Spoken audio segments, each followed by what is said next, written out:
Can I tell you guys a little friggin' hack that I found out about for being sober, California sober? Yeah. California sober. California sober, for those of you that are unaware, is when you don't drink alcohol, but you smoke a bunch of weed and take shrooms all the time. Oh, yeah. You don't drink, but you look like Pigpen from fucking Peanuts cartoons, except it's weed smoke that's around you constant. It's a cloud of weed smoke. Yeah, and the whole time you're like, I live on the west side.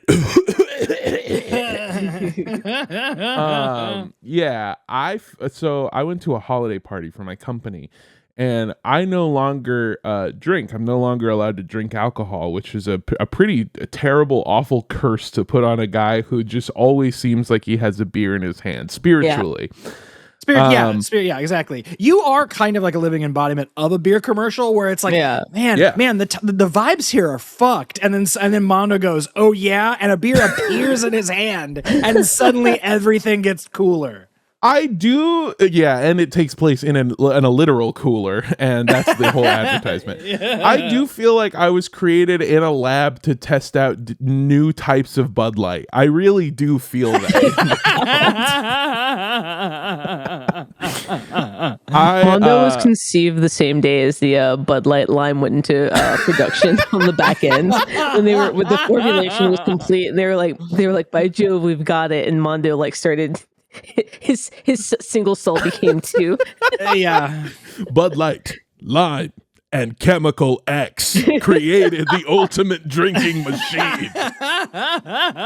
It's just like Bud Light, Lime, green smoke, like the fucking Green Goblin, create a Norman Osborn crawling out of the. It's funny that you said that, because anytime Mondo walks past the cold cases, they speak to him like the Green Goblin. Yeah.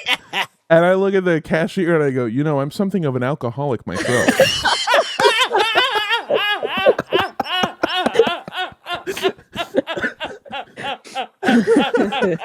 It's such a burden that I can't drink anymore. It sucks. I feel like, I don't know. I'm realizing that I might have been alcoholic because of how I described not being able to drink a couple of beers. Yeah. Anyway, I found my workaround, which is I showed up to the holiday party. I popped a 15 milligram edible, and then I started drinking non-alcoholic beers. And around beer number 4, again, non-alcoholic beer number 4, I was like, oh shit, I'm kind of drunk. And so if you can't drink for medical reasons or health reasons or whatever, I think that this is the new way to go. Just pop a little Eddie and then start drinking the beer, and then you'll be fine. And I haven't tried it, but if you're not taking, let's see, if you're not California sober, but you're upstate New York sober, I guess you could do it with Oxycontin. If you're Seattle sober, you can do it with a little bit of heroin. It works for wherever you're at. Yeah, whatever. Yeah, pick your poison. Yeah. So yeah, that's my new thing, is that I realized that you can use weed to sort of get like that. Although I got to tell you guys about something that happened while we were on the way to the holiday party that I haven't stopped thinking about. I wrote it down in my notes.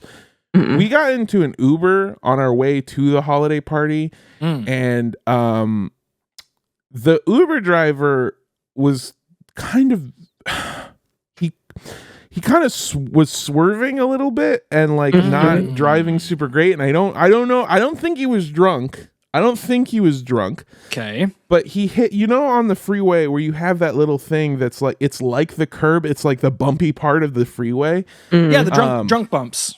The drunk bumps, exactly. Yeah. He called them the curb.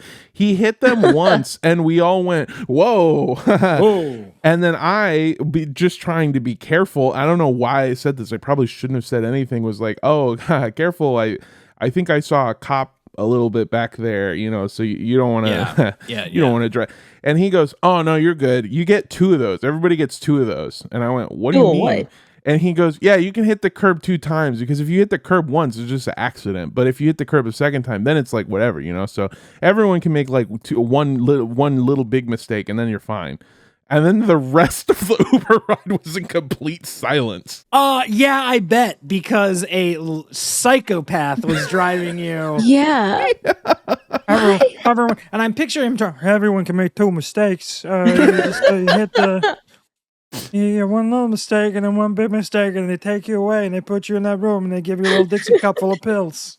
Yeah, I pulled out my phone and wrote down everyone gets what is it? Everyone gets two hitting the curb, then it's probable cause. Oh, that's how he phrased it. He said it's only probable cause if you do it twice. Oh, no.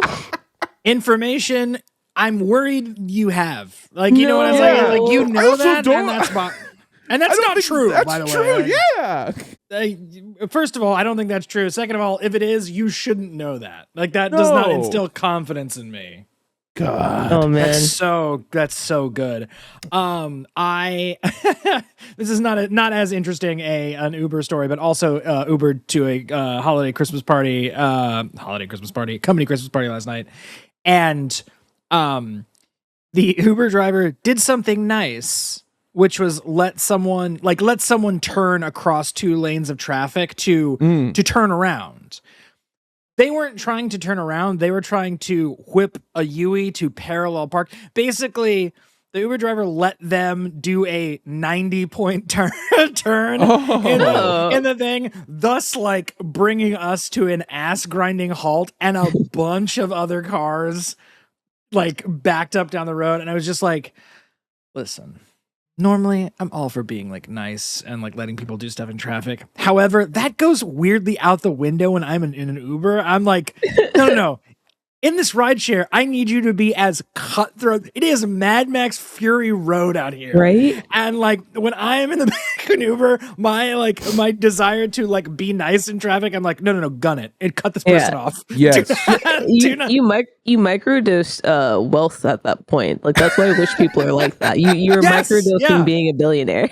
Yeah. Here, I don't know if I've talked about this on the show before. Apologies if I've already shared my insane take on this, but I don't like Waymo for a lot of reasons, but the main reason that personally, like aside from all the moral stuff about how it's bad to just take away jobs from people, the main reason I don't like it is because a robot is never going to be as fucking ruthless as a foreign Uber driver. Exactly.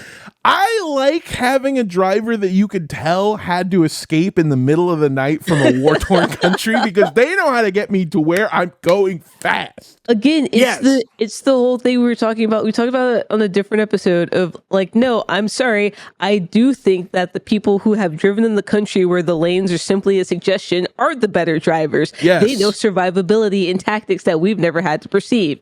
And yeah, I think that is going to be the better driver. And he always gets me to the airport 10 minutes earlier than the Uber test thing told it I was going to. I was in New York one time in an Uber, and I told the whole reason we were in the Uber and not in the subway, by the way, is because I was T-minus 5 seconds from shitting myself. I think I told this story on an old podcast that we did about how I was going to shit myself. I did, because I said it was the first time that me and my partner had ever been through a real problem together that we had to work together to solve.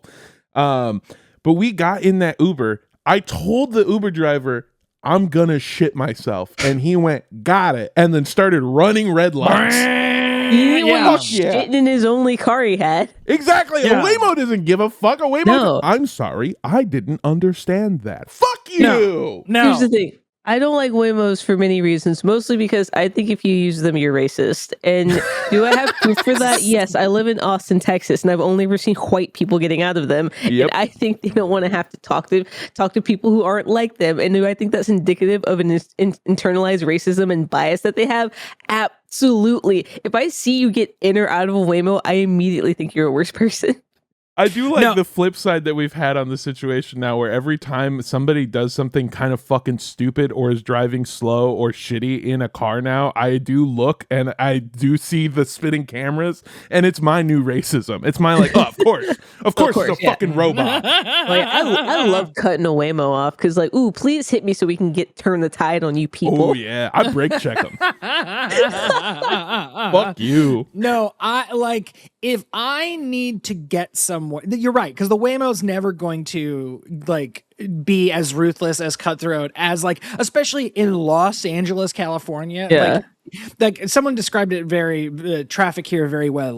The drivers here are assholes, but they're assholes with a vision. You can see what they're trying to do. So if you keep pace with that, you're fine. And a Waymo just cannot run in those leagues. They're too programmed to be nice. I need a guy named Khalid talking on the phone in Arabic. Yes. Not paying attention to me at all. WhatsApp open, YouTube video displayed on his phone. Yes. Headset on, but not piping through it. I want to hear him. What I assume when this is happening is that he's cheated on his wife or girlfriend, and now they have to monitor him at all times. Yes. That's what I always assume is happening. The perfect ride. I can see his medical license because he used to be a doctor in another country. That's the guy that's gonna get you where you need to go. There's 2 water bottles in the back seat, and when I ask if I can have one, he goes, "No, not for passenger." And I go, okay, all right. Okay. Yeah, I want to see a baby shoe under the seat. You're not gonna get that in the Waymo. Also.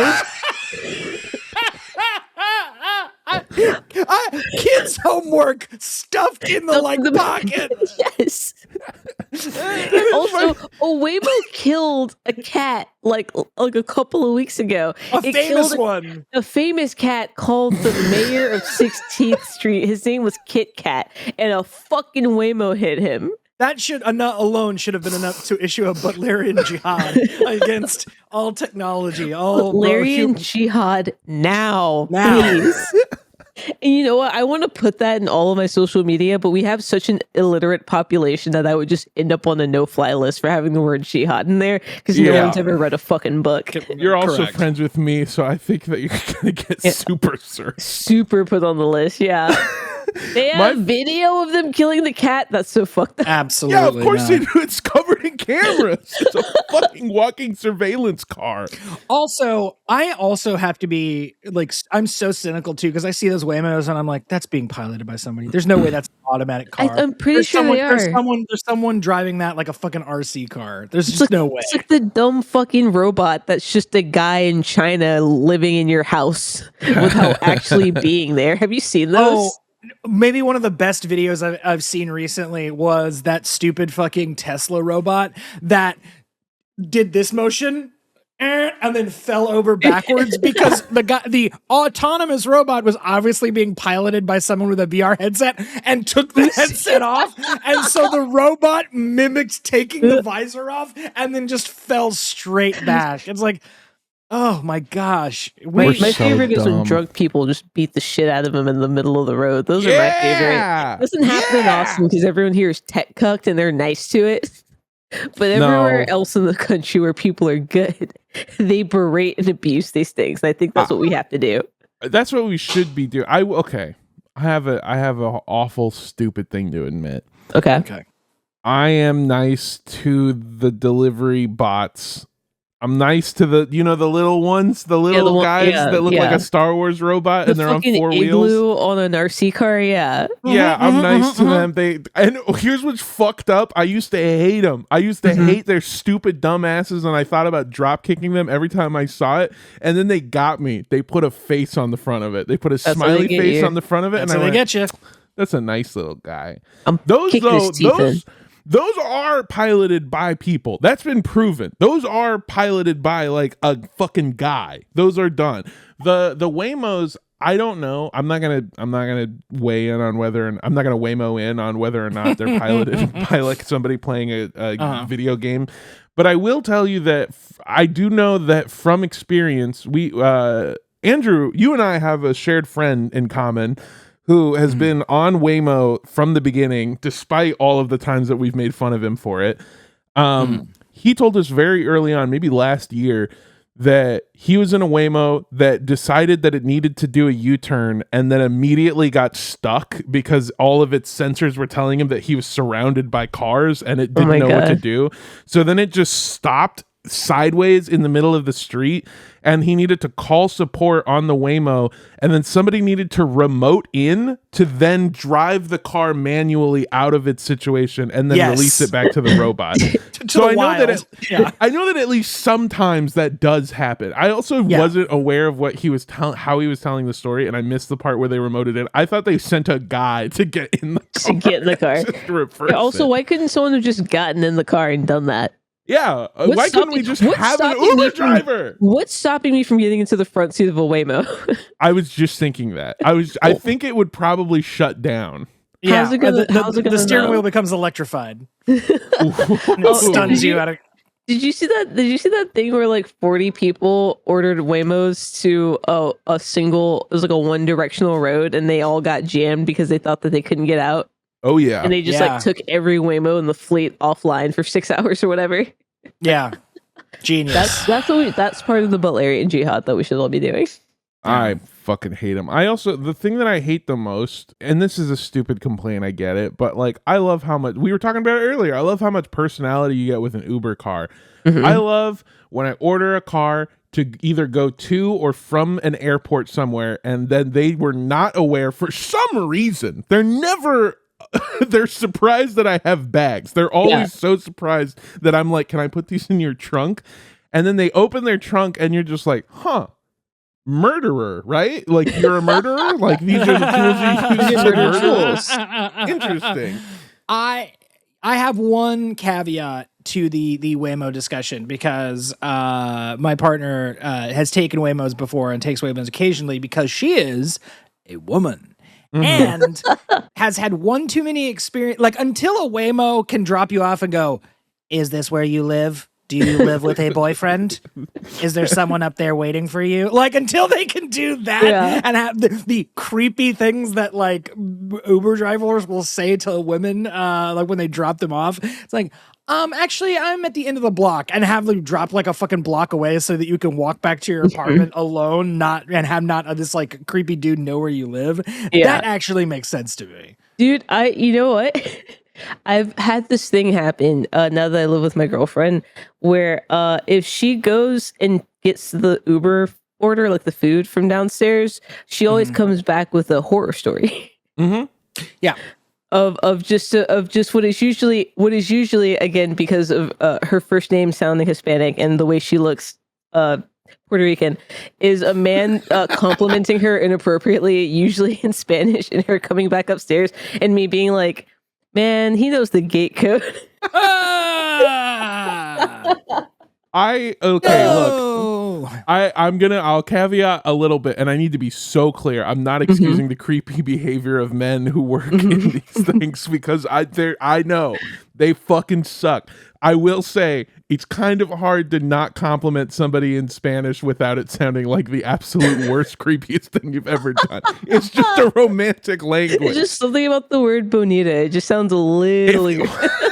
Yeah, fair enough. Yeah. But it's even like te quiero mucho, which is just like the translation, I guess, if you were trying to translate it real, would be like, I love you so much. But if you translate it literally, it becomes, I want you so much. I need to have you. It's just a little bit. It's the German of the Romance languages.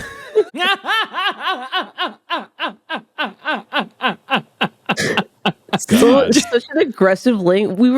I can't remember what we were watching, but it was a guy speaking German, and I was like, oh, that's not like how you would like say that in German, because he was like, he's like, what was it?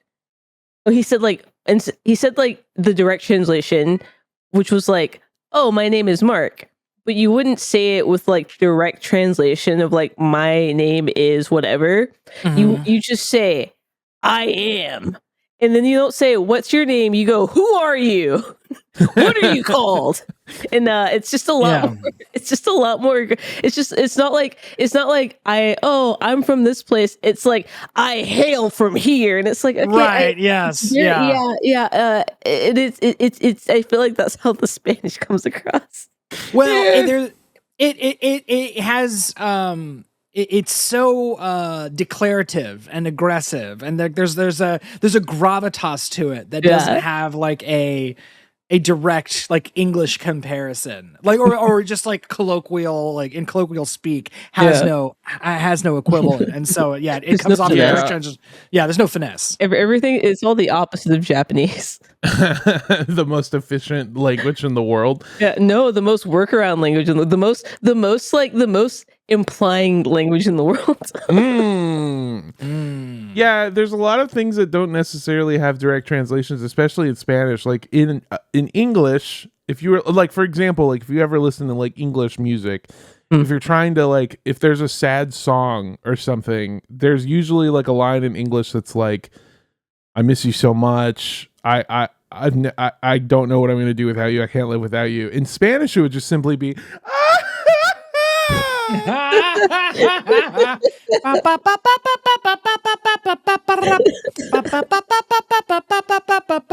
yeah, exactly. Yeah.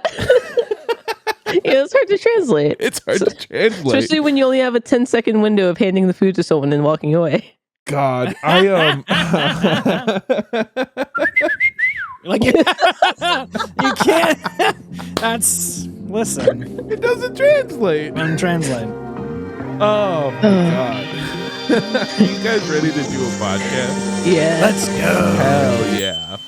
Welcome everybody to the only relationship advice show guaranteed to ruin your relationship. It is boyfriend material.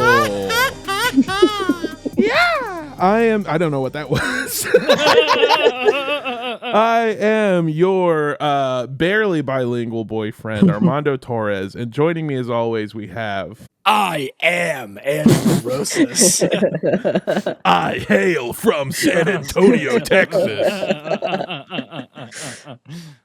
And I participated in the 21 Jump Street program this weekend. Oh my God, yes. I see you guys pictures of it.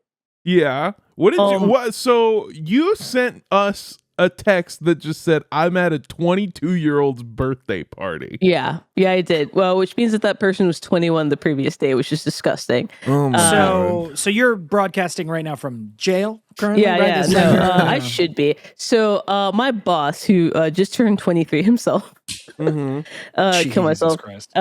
He's very friendly, and he has like a huge house, so he's like always throwing parties every week, and I think he's like a generationally wealthy kid, so they always have these like big themed parties. Like they had one that was like, he had like a safari themed party, and then this party was, the theme was the silver screen, so everyone was dressed as movie characters, but not how millennials would do it, where it's like, oh yeah, he was dressed as he was dressed as Jordan Belfort from Wolf of Wall Street. Like that's what the age gap is like.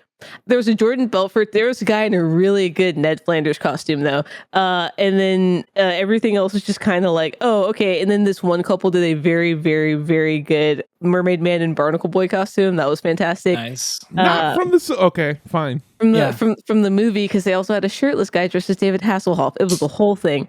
They're dressed as David Hasselhoff, the actor, doing a cameo in the SpongeBob movie. Yes. That's insane. It was incredible.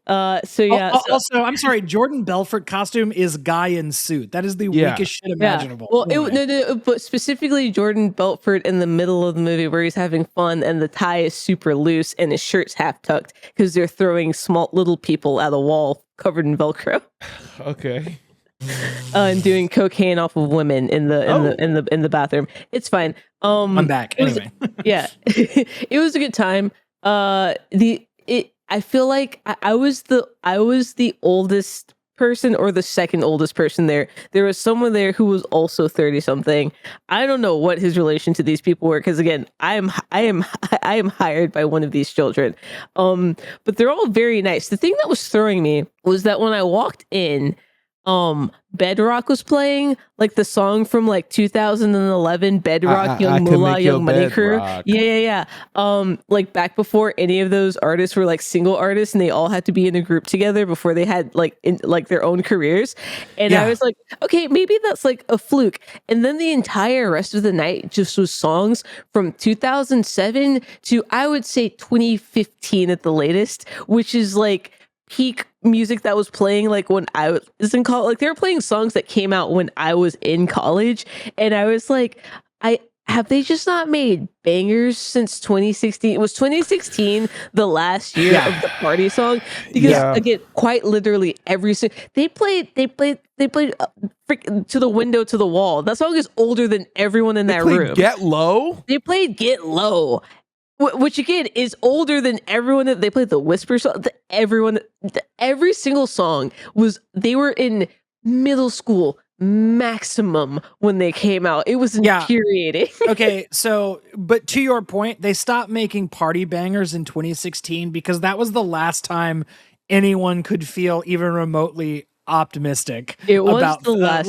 good year. I would say like that was the death knell. I mean, something very consequential happened at the very end of 2016. 2016 there's like Cabaret, where like the summer of 2016 was lit, and then at the end of 2016 we realized that the host has been replaced by a Nazi. Do you know what I mean? Yeah. I want to state something because I just looked it up, because you were like, these songs came out when they were in middle school. Bedrock came out in 2009 when I was 13. That's what I'm saying. At maximum, these kids were in middle school when they saw at the maximum. Like maybe like when they played Headband by B.O.B. That was probably, it was like 2016. Maybe they were in the 6th grade. Maybe they were if the party was for somebody who's 22, I'm gonna guess that the median age of people was probably like 25, which means that they would have been let's see, 4. They would have been 4. They would have been 4 years old when Bedrock came out. Yeah. So it was insane to me that again any of these songs were still in rotation at a party that was like the liveliest tunes that could have been chosen, because so much music has been generated in the 10 years. Literally generated through an AI creator. Yeah. And it was just like throwing me so hard. And then also the fact that like I went outside and like a Smirkle was happening, that did make me feel good that kids are still smoking normal cigarettes and not just sucking on batteries all the time. That did make me feel kind of good. I do like that it's coming back. I really do. Someone was passing around a pack of Marlboro Golds, and I was like, damn, nothing changes. Nothing changes. Yeah. Well, I guess when I was in college, it would have been like Native Spirits? Yeah, American Spirit. American Spirits. Those suck. They're so bad. Shut up. Hurt. No, I fucking love an American Spirit. It's the most bang for your buck. You can smoke one of those throughout your entire shift. Yeah, because you have to take such a tiny puff, because if you do more than it's going to burn the hole in your esophagus immediately. You don't know how to smoke. An American Spirit cigarette was made for a waitress, all right? It's made to light it at the beginning of your shift and it doesn't fucking end until you clock out. They're especially good for putting out on ex-husbands. That's what they're made to do. No, I'm classy. I smoked a Camel Crush like an adult. Okay, I also did. Camel Crush, yeah. I smoked a Camel Crush menthol with extra menthol in the crush because I fucking hate my lungs. Yeah, no, but it makes your throat feel good, and that's all that matters. Here's the thing: bursting that little Listerine bubble that's in the fucking tip of a Camel Crush, nothing beats that feeling. That's how you know you're having a good night. Oh yeah. Anyway, don't smoke. It's bad for you. That is like the Fast and Furious hitting Nas. That's like hitting the Nas on like feeling good at a party, is cracking that little Camel Crush. Good times. God. Anyway, so yeah, I got to do the college simulation machine this weekend. It fucking I don't know if this is a similar thing that you've had, but I feel like for the entirety of my life, I've been the youngest person at a place. And now I'm hitting the point where like I also hung out with, there's probably a lot of crossover between the group of friends that you were hanging out with and the creator camp kids that I was working with. I feel like there definitely is. And being at their parties felt the same, where like they basically were like, They were, I swear to God, I was at one of their parties and somebody was like, I'm glad you came out tonight. I know that you probably just wanted to like go to bed early and call your kids. It's like, I'll fucking kill you. That's basically how every time I go to one of these kids' parties, she's like, oh my God, I'm so glad you can make it. What didn't help was like, I had to be up at like 6 the next day to like do work stuff. With my girlfriend. So I was like, all right, first of all, the other thing, they always start their parties at 8 p.m. That sucks. That's so early. They start their parties at 8 p.m. every time. And I usually get there at like maybe 10 and then tap out by midnight. But then I'm like, I know these kids are going to like 3 a.m. I don't have that in me. I've never had that in me, by the way. Even when I was 22, I was always like, all right, it's 1 a.m. I have to go be horizontal right now. Right fucking now. Right now, yeah. To give you an idea. Sorry, because I needed to do some research. This is the Boyfriend Material Research Department. I was just looking up. So 2016, we decided was like the last year of the like party banger. So I was like, what was 2017's top songs? So I'm here. The number one song in 2017, "Shape of You" by Ed Sheeran. No, barf. That the vibes are already rancid. What was the number 2 song? Despacito remix. Okay, can I tell you something that I've noticed this year that I'm also noticing about 2017? I know for a fact that we are going through hard times because there is not a proliferation of female pop stars on the Billboard charts. When it is men in the top 10 almost exclusively, the country is going through a bad time. I don't know what the fuck a Morgan Wallen is, but I want it dead. And I don't know who that sad, chubby white boy is that keeps making music videos that look like they were filmed on the set of Game of Thrones. I want him dead too. I can't. There's so many people you could be talking about, and I think it's Jelly Roll. No. Well, no. Here's the thing. He's featured in that song. I want him dead first. Good grief. The guy who did the Mormon kid who does the backflips and gaslights women, kill him. Benson Boone? Kill him. Yeah, the 22-year-old making songs about how life is hard and how he's the only person who's ever going to love you. Kill him. Are you kidding me? God. I love Benson, but when he's like, okay, here's like an alarm clock, that fucking rips. Okay, here's the thing that is so funny. I did not know that Benson Boone was Mormon, but he is so spiritually Mormon. Mormonism, the horse girl of religions. This dude has like that energy just radiating from him. I'm like, there's something so square. His high school girlfriend energy. Like he's got. Alex Warren is the name of the dude, by the way. Okay, kill him. I want him dead. I don't need that. Every time I've said this to somebody, they think that I'm trying to do a funny joke. And I'm going to be honest with you. It's not that funny. It's just a genuine thought I had. I thought Benson Boone was a character Aaron Taylor Johnson was playing. Like, I thought it was from a movie. I'm not doing a bit. I really thought that. That would be so much more preferable. Somber, again, 22, get him out. Kill him. Get him out of here. I don't want this. We don't need this right now. We need hope. We need something. We don't need the Jonas Brothers trending again and going on tour. Why are the Jonas Brothers going on tour in 2026? I gotta tell you that by the entire my introduction to the Jonas Brothers coming back and being a thing was I was watching. I really want to say. It was one of the World Series games, but I think it actually might have been one of the games where the Brewers were facing the Dodgers in the NLCS. Doesn't matter. A playoff game in baseball. Sure. They stopped in the middle of the game and they went, and now we'd like to have a moment for those who we have lost through cancer. And to play the soundtrack of fighting cancer, ladies and gentlemen, the Jonas Brothers. And then they performed a full song, and everyone in the stadium was like, I fucking hate these guys. I want them dead. If you went on Twitter, everyone was like, I hope the Jonas Brothers get cancer. It was so fucked up. Why baseball? It's the worst way to do it. Yeah, that's insane. That's very insane. God almighty. You're absolutely right though, Griff, about like when dudes are dominating the charts, we are in dire straits. I'm looking at 2016 and like Rihanna all over this thing, Adele all over this thing. Sure, there's some 21 Pilots in there, but like it was a weird time. The Harley Quinn movie was coming out probably. I don't know, man.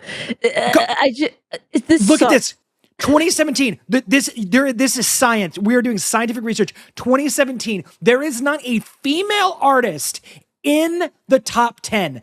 Number one, Ed Sheeran. Number 2, Luis Fonsi, Daddy Yankee. Number 3, Bruno Mars. Number 4, Kendrick Lamar. Number 5, Chainsmokers and Coldplay. Number 6, Migos. Number 7, Chainsmokers. Number 8, Sam Hunt. Number 9, Imagine Dragons. 10, Post Malone. There is not a single female in the top 10. I'm looking at that was a dog shit year. I'm looking at 2018. We've got J Balvin. We've got Travis Scott, Kendrick Lamar, 5 Seconds of Summer, fucking Bradley Cooper. What the fuck? My God. Okay, so 2016, obviously, Trump gets elected president, right? Yeah. And then we kind of stop partying for a little bit. We have party rocking. And I'm sorry for party rocking. I'm sorry for party rocking. Bless you. And so we stop making the hits. We stop having fun because we're trying to recuperate. Yeah. I truly think 2020 hits. The pandemic happens, and then we're like, nobody's making any fucking party music because no one's partying anymore. So now we just got to make sad songs for all of us to feel sad about inside. I'm gonna lose my goddamn mind. Okay, 2021, we got Biden back in office, right? Mm-hmm. Number one on the top of the charts. 2021, Dua Lipa, Levitating. Number 2, Ariana Grande and The Weeknd. Number 4, Olivia Rodrigo. Number 5, Doja Cat. Like Olivia Rodrigo again. Lil Nas X, I'll give it to him. Then we got BTS and Halsey. We're back to the women again. This is so insane to me. Ariana Grande, Doja Cat, and Megan Thee Stallion all up and down this thing. Billie Eilish, what are we doing? Guys, do you know that we don't, I'm scrolling down this list. We don't, in 2017, we don't get to a female artist at all until 24, Bodak Yellow by Cardi B is number 24 is when you get a solo female artist. That was inescapable. Yeah, you couldn't get away from it. Number 20, and then 25, Redbone, Childish Gambino, which I have to mention only because last night at the Dropout Christmas party, I saw Rashawn Scott do a version of Redbone at karaoke that they should have retired that mic to the rafters. She crushed it. It was the best.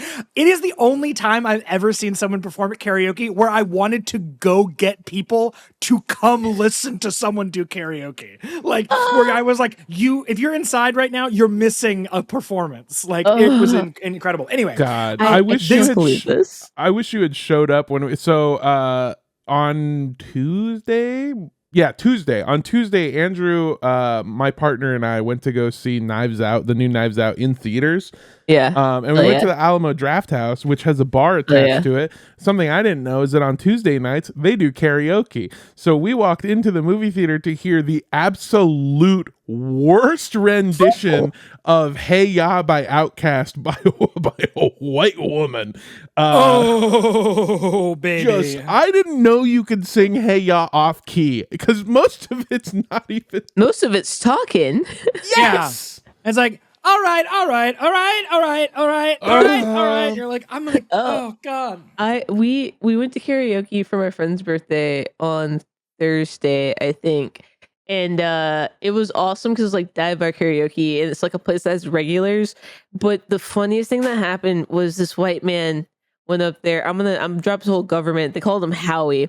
This white man went up there and he performed Friends on the Other Side. I don't know if you know this, but it is I think the only black Disney villain song. Okay. And so that was a choice. And then about 3 songs later, this huge black guy went up there and did the song way better. And I was like, I hope Howie left, because if I was him, I'd kill myself. Yeah. And then Howie walks back in at the very end of the song, at the end of the performance, when we're all clapping, and nobody clapped for Howie. And I'm not even saying Howie did a bad job on the technicality, but he just didn't have the stage presence and the gravitas that this cool guy did. Didn't have the sauce. He didn't have the fucking sauce. Didn't have the sauce. And for Howie's next song, he's doing a Millie. Oh, you know who did have the sauce though? This woman who I can only describe as looking like a preschool teacher on TikTok. Okay. And she did. I don't even know the name. I want to say I don't know what the name of the song is, but the song is mostly just a woman singing the days of the week, and it's like an old R&B song, and she fucking killed Monday, it. Tuesday, Wednesday, Thursday, Friday, Saturday. Yeah, I think it's called Saturday Love. She sang that, knocked it out of the fucking park, just brought the house down with it. Came out of the most, again, I can only describe as a preschool teacher on TikTok. Whatever you're picturing, exactly that. Hell fucking now, yeah. Was she also in our friend group? Yes. But yes. That's neither here nor there. Guys, it's 40 minutes in. You want to help some people? Not really. Not really. Fuck them. Well, I don't know if we're going to get to both of these questions today, but we might. This episode is themed after disappointing people close to you. A specialty. Yeah. I thought that I would loop these two questions in together. So let's start with this first one. My dad is kind of the dictionary definition of the dad who doesn't get his kids. He loves me and my sister. There's no doubt in my mind about that, but he doesn't seem to know us. Yep. Every year for Christmas, he gets me and my siblings the absolute worst gifts. Last year, it was a Doctor Who poster, a show that I have never watched. The year before that, it was a bobblehead for a Mets player, and I haven't ever liked baseball. It was something he was into when he was a kid. I hate to say it, but a majority of his gifts end up either in storage or in the trash. They aren't anything that I want or need. How can I either teach my dad what gifts to get without sounding like an ungrateful child, or ask him to stop getting us gifts altogether? Unbelievable. It's so funny to have stepdad energy, but not be a stepdad. You know what I mean? That's rough, buddy. Yeah, it's calling your own son Champ because you're not fully remembering what his name is. You just called him that for so long, and now you're too afraid. You're too scared to ask. Dad, I have your name. I'm a junior. It must be so funny to be a dad doing the equivalent of the homework on the bus on the way to school. Like, this is the energy this dude is bringing. That sucks shit. Off rip, I feel like okay. I am starting to realize that people have relationships with their parents that are different than the relationship that I have with my parents. My parents, for a multitude of reasons, but one of them being that they were not that far away from me in age. All I'm trying to say is I have met couples in my lifetime whose age gap is around the same as the one that I have with my parents that are 15 years older than me. That's rough, buddy. I'm just putting it out there. I could fuck my dad. No, I'm kidding. I'm kidding. He's not my type.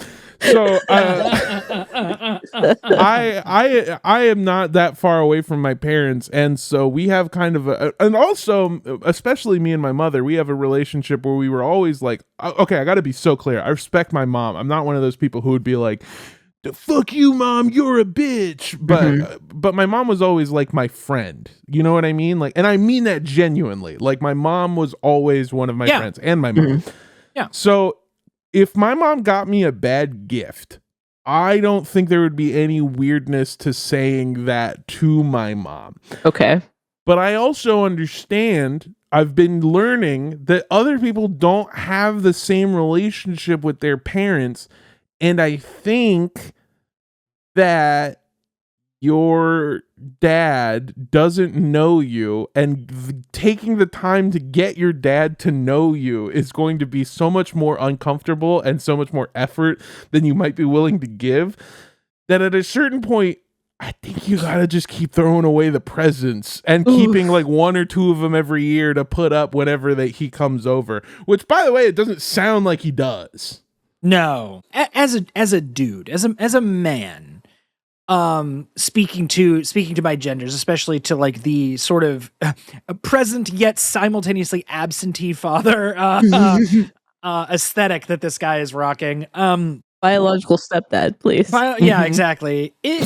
Is that like meant? I mean, this has been evidenced in a lot of sort of anecdotal tales where people are like, why didn't my, like, a husband will come home with a tremendous goss, asked no follow-up questions to get any more information. So you'll have a husband telling his wife some hot goss, and the wife like pulling her hair out, asking, why didn't you ask any follow-up questions about X, Y, or Z? And it's because dudes are, by and large, very incurious creatures. And so if there's something about their children or their friends or something that they should know, they need to be told. Like, they need to be like shared with, because they will not inquire of their own volition. So if like you have an interest, you have a hobby, you have something that like you are, you know, interested in and maybe want to receive a gift in that milieu, you probably need to be overly sharing it with a distracted dad who is probably like looking out a window thinking about his first car, because that's the kind of like that's the kind of nostalgic dude shit that's going on in the average male mind. Yeah, does that make sense? Is that No, it does. Unfortunately, it makes perfect sense. I like the idea of basically inceptioning your own father into understanding the stuff that you like. Yeah. I haven't stopped thinking about the term that Griff just used, which is biological stepdad, which is maybe one of my favorite phrases that has ever been uttered on this podcast. Thank you. Yeah, that is the title of the episode, by the way. 100%. Yeah. Well, he's not the father he's not my stepfather. He's the father that stepped down. Yeah. So I can't stop thinking about it. It's wonderful. It's lovely. I need your gun and your other gun you don't keep in a safe on my desk. Oh my god. Yeah, I feel like a biological stepfather still fucks your mom. You know what I mean? Like a biological stepfather is the absolutely. type of dad who's still banging, you know? Yeah, 100%. He throws it down. Absolutely. I like this thing that my partner does with their their real stepmom, their actual stepmother, where every year for Christmas my partner makes a PowerPoint presentation of gifts that they would like to receive. That's so funny. Sends it to their stepmom, and then their mom basically selects it off of this thing. Here's the thing that I'm just now putting together, because I didn't ever realize this is why they do it. Santa Claus kind of rips for getting to know what your kid wants without having to know your child. Yeah. Ooh. Because I was saying this out loud, where I was like, this is a weird thing that my partner does. Not even weird, just like a thing that I've never heard of. And then as I was saying it this time and this time only, I realized that that's effectively what a letter to Santa is. It's a thing that because they weren't sending it to Santa Claus. No. Especially not my parents. No, I mean, the whole thing of like writing a letter to Santa with what you want is so that a parent could surreptitiously get a shortcut, a cheat sheet, a cliff notes onto the mysterious interiority of their child without actually having to interact with them. Yeah. Like, I realized this, that my mom would have me write a letter to Santa Claus, and then probably one of the gifts that I asked for I would get for Christmas.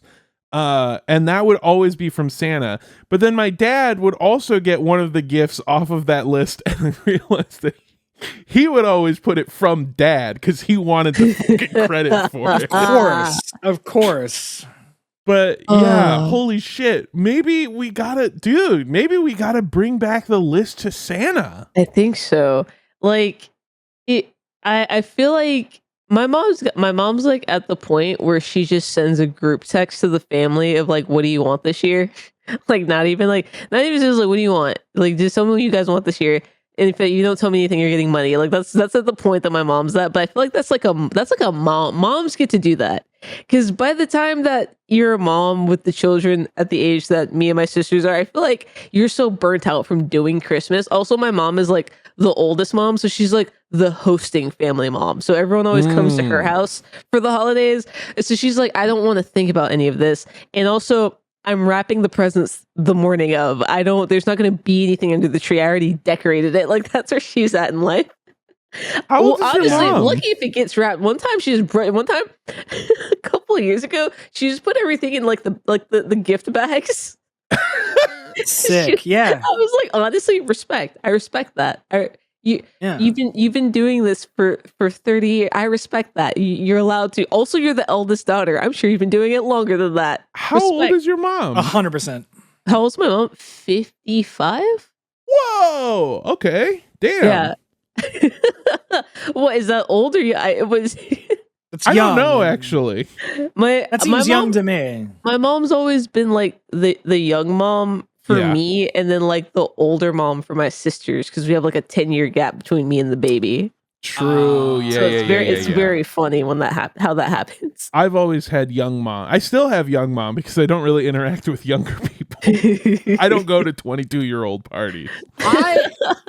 That's always that's always fascinated me about like huge age gaps in like between siblings. Mm-hmm. Like as a parent, you're like you have a child, they grow up and they're like 10, 12 years old. Yeah, you're almost done. And then you're like, you were so close to the finish line. You were so close. And then you just like re-enlisted. Run it back. Let's do another tour of duty. It's just like, what? I guess it makes a little more sense because like my middle sister, she's 6 years younger than me, I think. And the baby's 9 years younger than me. So like that age gap makes more sense. They could have just had me and been done. Like that was a decision that was made. Because I'm like, you have like, I feel like you have a 6 or 7 year old, and it's like that's you can see it. You can see the finish line. You can see them like middle school, and then it's like, hey, it's like you can see them like, hey, they can be in middle school in like 6 years, and then after that, smooth sailing, and then we could just be in Cabo 3 times a year. Like, I'm sorry. This is so fucking funny. But imagine like your parents looking at that photo of you disassociating at a birthday party and being like, "We gotta try again. We can't have a depressed 4-year-old. Have a depressed 4-year-old. We gotta. You know what? This time, I think we can make them weirder. I haven't stopped laughing at a birthday cake. I was so nonplussed as a child. Yeah. They were like, oh, maybe we can have laughter in the home this time. I haven't stopped thinking about the way that Andrew described it as taking another tour, because now I'm imagining your parents being like Vietnam vets, just literally in the hotel room being like, being a mom. I'm still in being a mom. Instead of Saigon, you see. Yeah. It's even just like being at my age, I was like, my mom had 2 kids at the age I'm at now, and I almost forgot to feed the cat last week. So I feel like we're at very different moments in our lives. Yeah, I had a conversation with my mom over Thanksgiving where I was like, so my mom got married. Congrats to my mother. We love that. And they were talking about stuff, and I met some of her. Well, I guess my new stepdad. I met his kids, or one of his kids, again. Yeah, but like instead of meeting them, like actually, like he came over. We had Thanksgiving dinner together. We like had a conversation. He's like a full guy. He is not me. I don't know how the better way to say that. I don't think if I met this guy, I don't think we'd I don't think we'd fuck with each other. He's just like a guy. He's a guy that lives in he's in the military, and he loves drinking white Monster Energy drinks. And he was telling us about how he takes what is that? Is it creatine or something that he takes an amount that's like fucking up his liver or something? I don't know. Because your body kratom, that's what it is. Oh, kratom. Yeah. I was like, creatine, you can only absorb 5 grams of it no matter how much you drink. That's crazy. It's wasting money. Yeah. Kratom, or legal heroin as it's called. Yeah, kratom's really bad for you. Isn't that stuff that feel-free stuff is made out of, that's like turning kids into tweakers? I think maybe, I don't know, but he takes 20 milligrams of it every day. Apparently. That sounds like a lot. Apparently you're supposed to take 5 at most. Yeah, and probably none of it. So anyway, I don't know why I got into this. What was I even saying? Oh yeah, just that my stepdad is now hoping that eventually he or his youngest, and he knows it's not going to be his youngest, gets their lives together and has kids, because he'd like to be a grandfather at some point. You're such a great dad.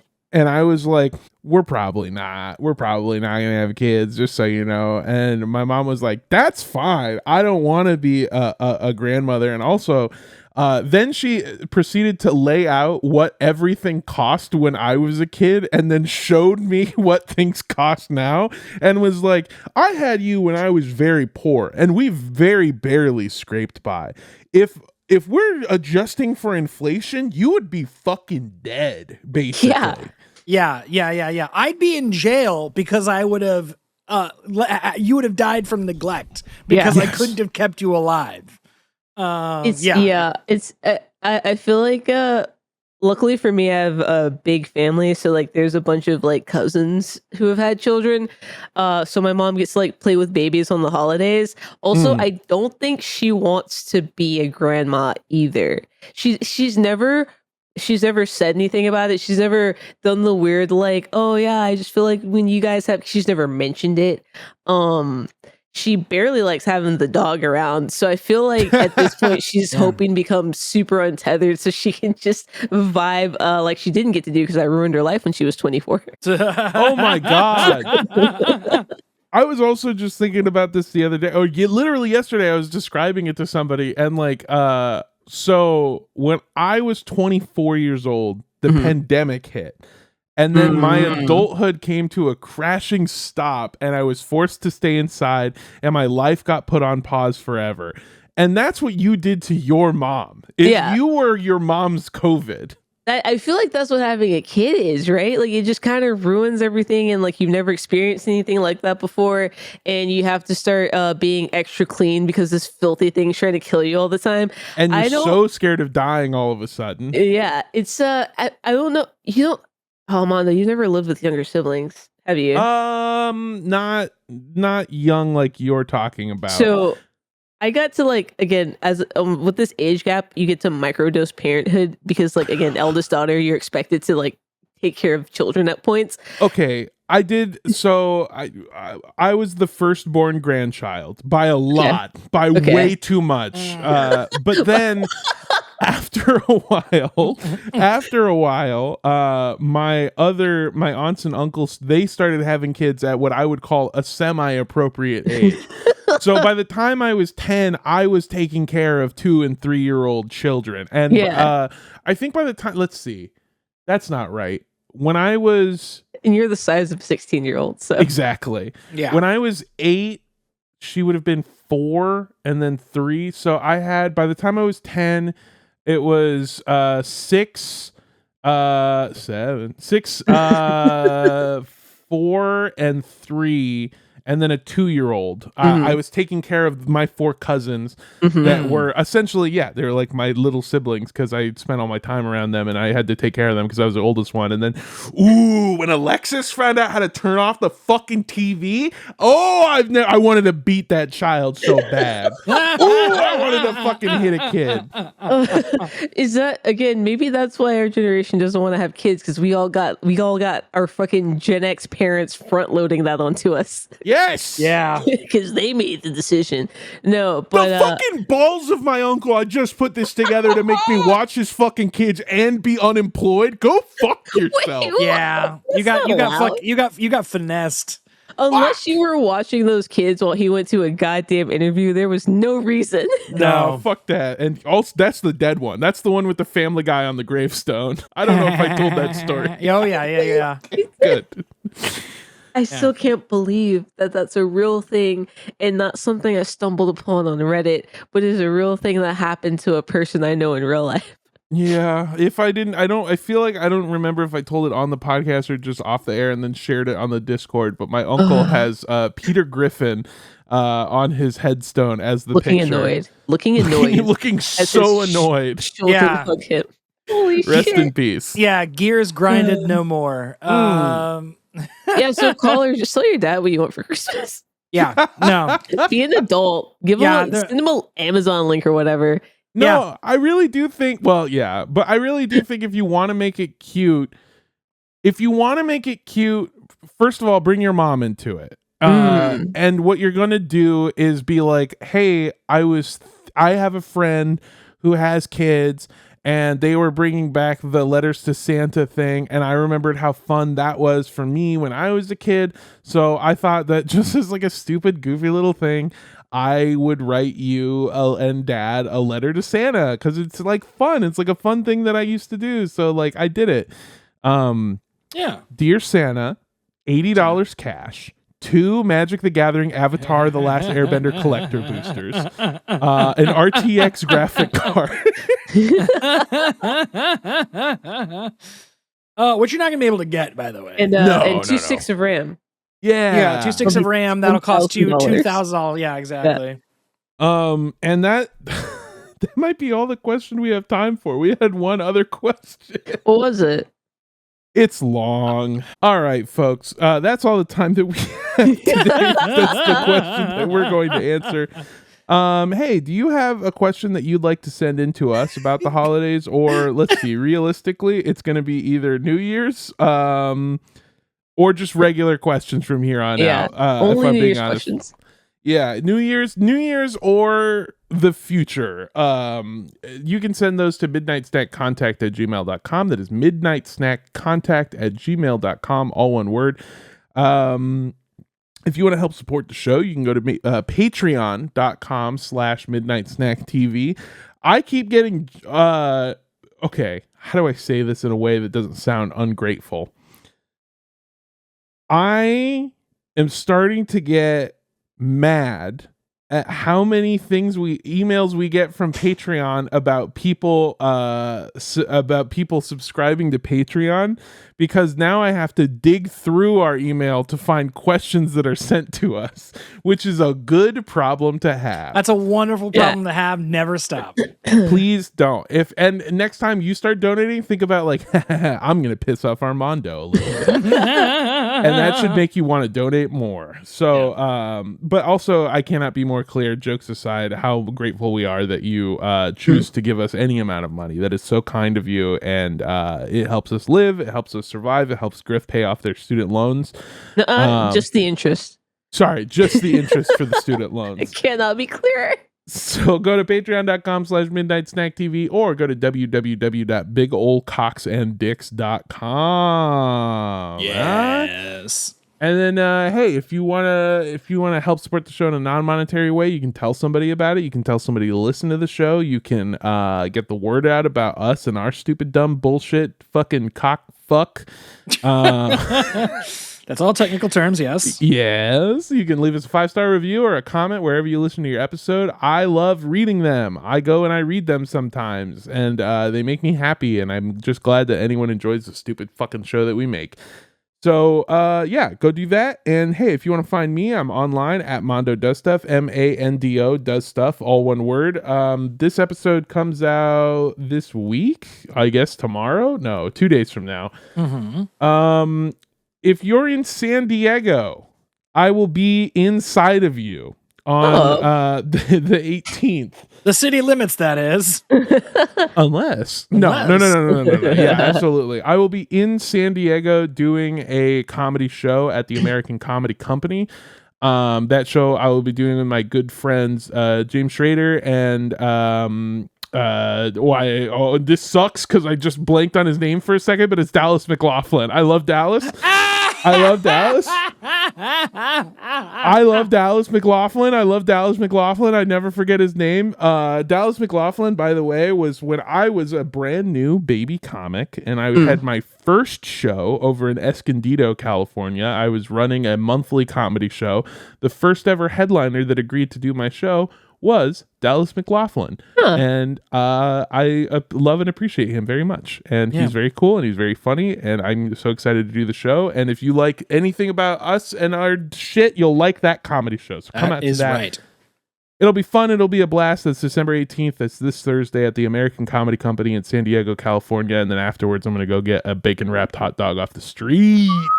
Street meat, baby. Austin doesn't have street meat. That's how you know it's not a real city. No, you just have fucking streets. Yeah. We got choked with Waymos. We got food trucks, which feels like the least freedom thing in the world. I thought Texas was supposed to be the state of the free, but you can't even get a good street meat going. What are you talking about? Food trucks is fucking 2011 California shit. You guys gotta step your fucking game up, brother. I hate it here. So yeah, come on out to that. That'll be fun. I love you so much. Oh, Mondo does stuff at Mondo does stuff. MANDO does stuff. All one word on Instagram, Twitter, Twitch, TikTok, all that fun stuff. But Instagram's the best place to find out where I'm doing shows. I love you so much. Goodbye, Andrew. What do you have going on? Folks, it's your favorite piece of street meat, Andrew Rosa, saying to find me on Instagram at andrewrosas.ig or andrewrosas.art for art-related things.